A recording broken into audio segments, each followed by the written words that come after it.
There are guys out there that are preying on young girls. This is something that needs to be talked about, and people need to realise that this is a thing. I was so naive and so vulnerable. There are some really sick people out there. All these horror movies that you see and that you hear, it's real.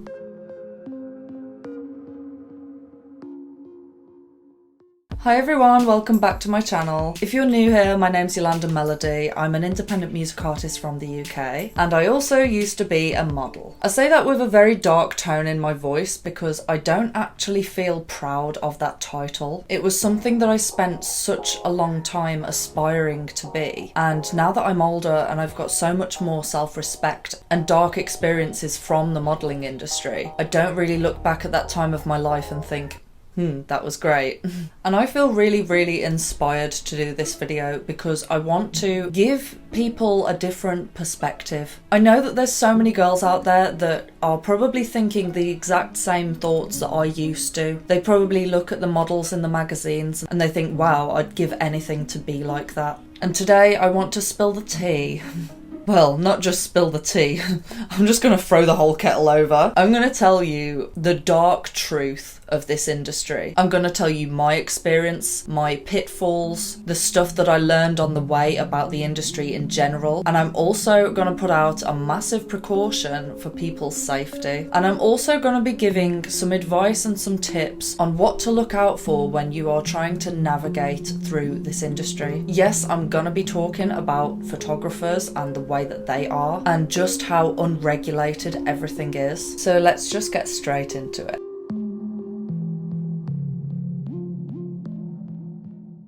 I'm going to give you a little bit of a backstory, as I always do, because it's very important to understand the kind of mindset that I was in when I started modelling. And I can guarantee you that there's going to be people out there, if you want to be a model, you are going to relate to this mindset. So many of you have heard the story before that I got bullied in school. It may come as a shock to people, but I was bullied for my looks. I had profound acne. It was all over my face. I wanted to be attractive, and I thought, oh, I'll dye my hair blonde. And when I dyed my hair blonde, it was yellow.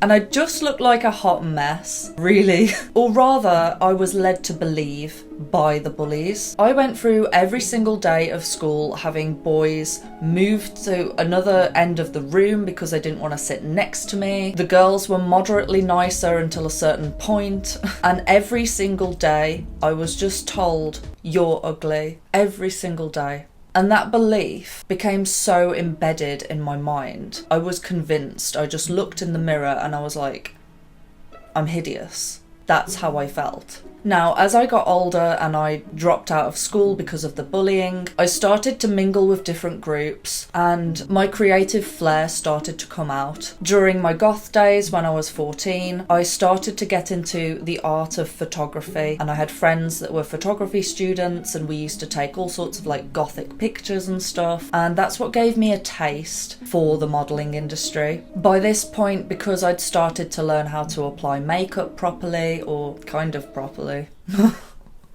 actually looking back it was pretty tragic, but people started to say that I was attractive and it was really strange. It's almost like I could hear the words but I didn't believe it, and I just thought maybe it's just that one person that thinks that I'm pretty. It was weird. And then as I grew older and I stopped being a goth, I started to grow into my face almost, and I just started to finally feel kind of attractive, but the insecurity and the mindset that I had before was still there. It was just in the shadows. I was walking around with a false confidence. In fact, I've probably been walking around with a false confidence for about most of my life, except for recently. Recently, I feel pretty good about myself, but yeah. Anyway, by the age of 16, I'd decided I want to be a model. That's what I want to do. I want to prove all of the bullies wrong. I want to prove everyone wrong. And I thought, that's how I'm going to get famous. Because my looks are everything now. It must have been the law of attraction or something, or a vibe that I was giving off, but I started getting weirdly approached by photographers. There was even this one time where an artist wanted to paint me nude, but that never happened. Thank God. So I started getting approached by photographers. I was a waitress at this time and they used to just see me and say, wow, you're so beautiful, you should be a model. And I was so flattered. I had a taste for that validation. I used to watch America's Next Top Model and I used to just think, wow, if only. And I started doing a lot of research on the modelling industry because I was so serious about this. Now, I don't know how many of you know this already, but it's pretty common knowledge actually. If you want to be a catwalk model, you have to be at least 5'8", I think it is. And the same kind of goes for just about every other modelling sector apart from glamour. If you're a glamour model, you could be any height. So upon researching that, I kind of came to the conclusion that I could only probably do commercial or glamour. So I'd already told myself that I can't be a catwalk model, therefore I probably can't do fashion. So I was thinking, oh, I'll do commercial. But the insecurity was still there and I still thought, well, I'm not pretty enough anyway to be a model, but this photographer thinks that I'm pretty enough. I discovered something that initially came across as so liberating, and that was freelance modelling. So let me just do a breakdown here of the difference between freelance modelling and being with an agency. So the first con with an agency is that it's very difficult to get signed. There's a lot of fake agencies out there as well that ask for money. Just to point out here, if an agency asks you for money, ever, they are fake, don't go with them. There's so many scams out there. A real agency will not require any money from you at all because they will see you as the product. They will see you as an investment and they will invest in you if they like your look. And the money that they're looking to get is a percentage of your earnings. And if they think that you've got potential, they can see that you will earn a lot. Therefore, they will earn a lot. They do not need money from a model that is already looking for work. Do you think that Kate Moss had to pay an upfront cost of £500 for a portfolio? No, she did not. But the problem is the knock-on effect of rejection. If you keep going to agencies and you don't get a call back and they're not interested, that's going to have an effect on your self-esteem, for sure. And it's not necessarily about being pretty, it's about just having the look. Whatever that means. But they do obviously have a lot of limitations when it comes to your height and your weight, and that can also be detrimental. Does anyone remember the size 0 trend? I'm so glad that that's over. If the Kardashians did anything good for the world, it was making people want to have a big butt. Because having an eating disorder is not fun. Trust me. So more about agency work obviously is that they will take a percentage of your money, but they will also be getting you very, very high paying jobs. But then there's also the issue of pressure. Having your livelihood depend on how good you look is so much pressure for a woman. We already have that pressure just in day-to-day life, but having that as your job is a whole nother level. So let's get on to freelance work. With freelance modelling, you can become a model tomorrow. All you need to do is decide that that's what you want to do. There's no one stopping you in your tracks saying you're not pretty enough, you're not good enough. You can literally just market yourself, put yourself out there and find work for yourself. You can be as tall as you want, you can have whatever shape you want, you can be skinny, curvy, athletic, anything. You can have piercings or tattoos, as many as you want. Sometimes it actually helps, but it comes at a price.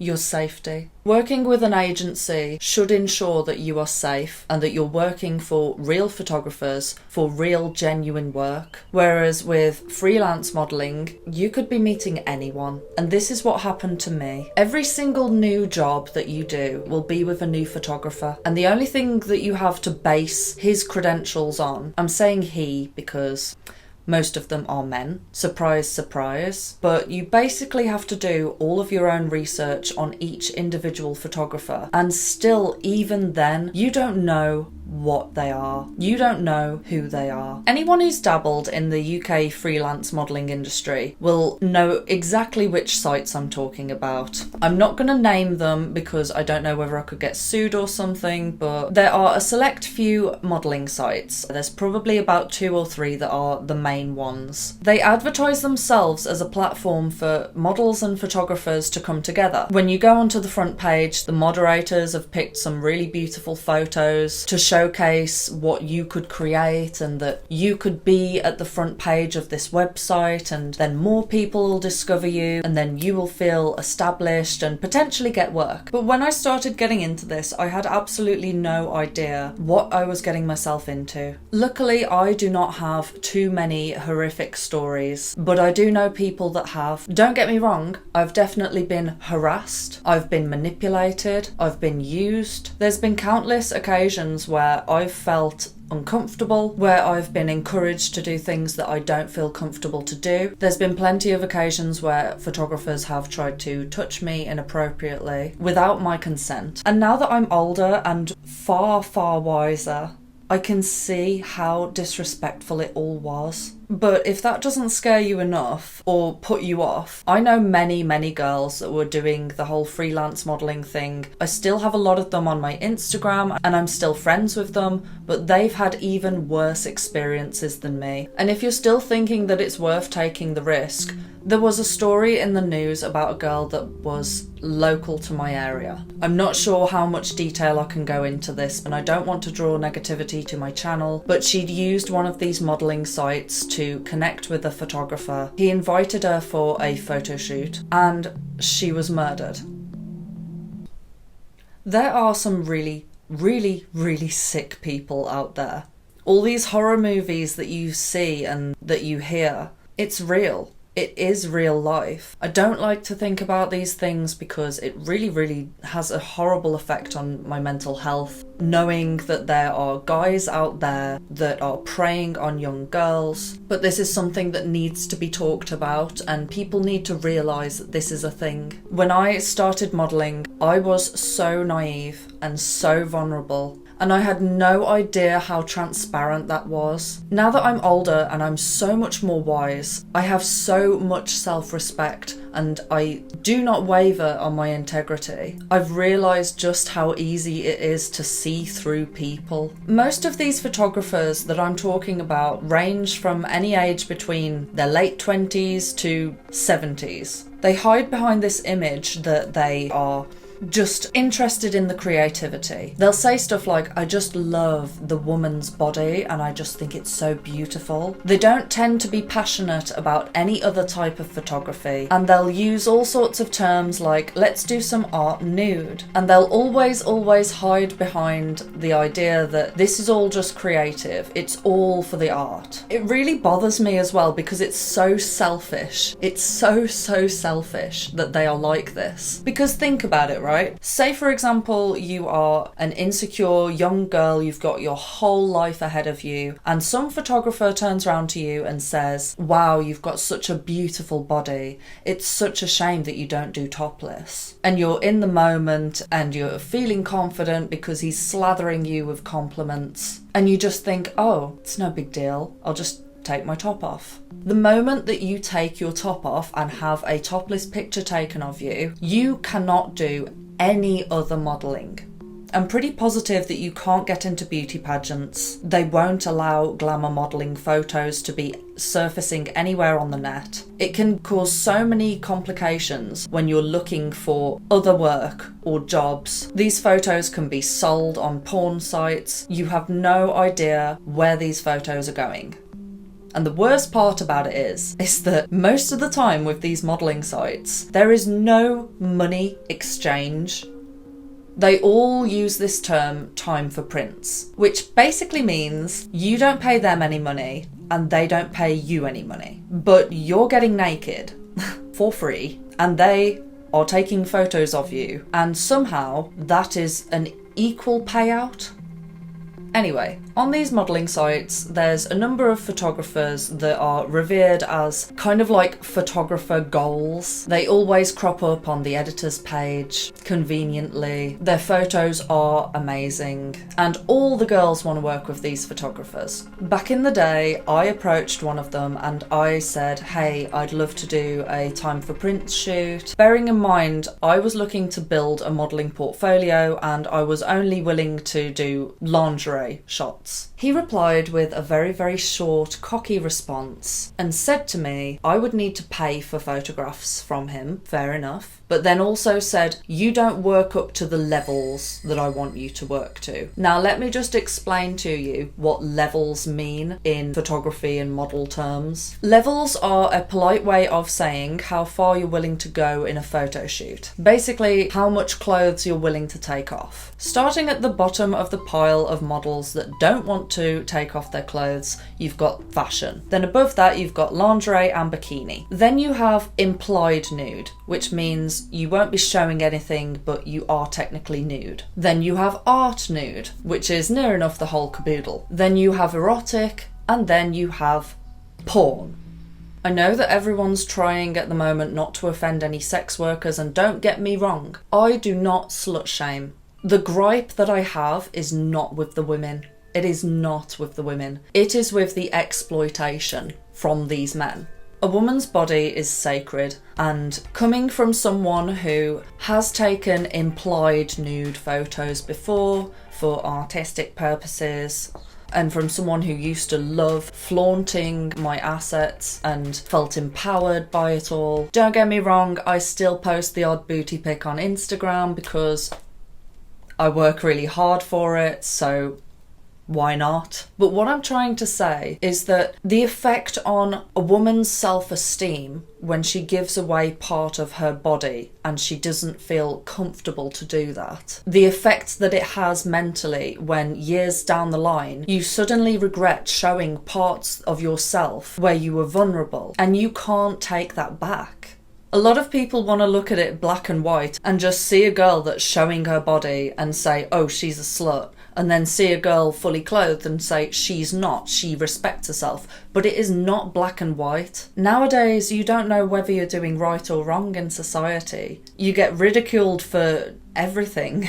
So it's really not about other people's opinions. It's not even about my opinion. The thing that I'm trying to put across is to honour yourself and honour your safety. I could go on about this for such a long time, and I don't want this video to be too long, but it's something that I'm so passionate about, and if there's one thing that I can get out of these experiences, it's the opportunity to share my wisdom and share my experience. So I'm gonna try and give you some tips for anyone who's watching this video and they're like, oh my god, shut up mom.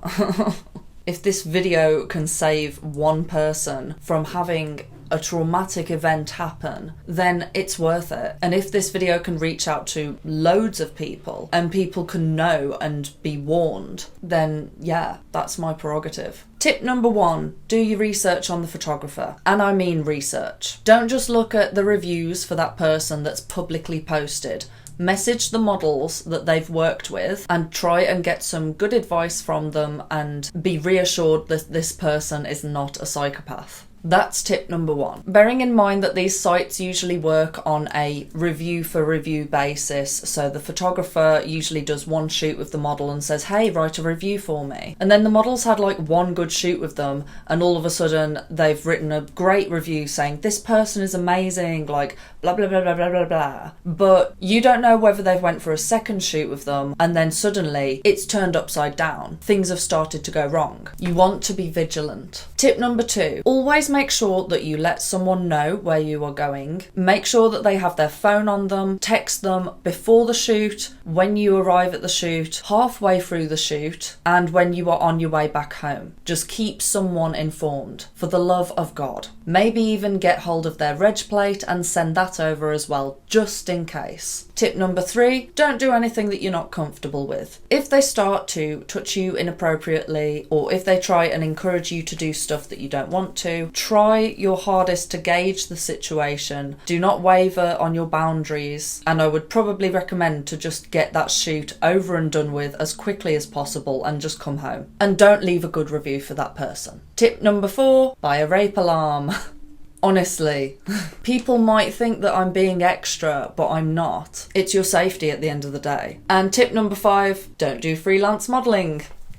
Do something else. Get your own camera, learn photography, and do all of your own photos just to be safe. Or maybe you have a friend that's a photographer. Okay, I'm gonna wrap this video up now because I have been filming for an hour.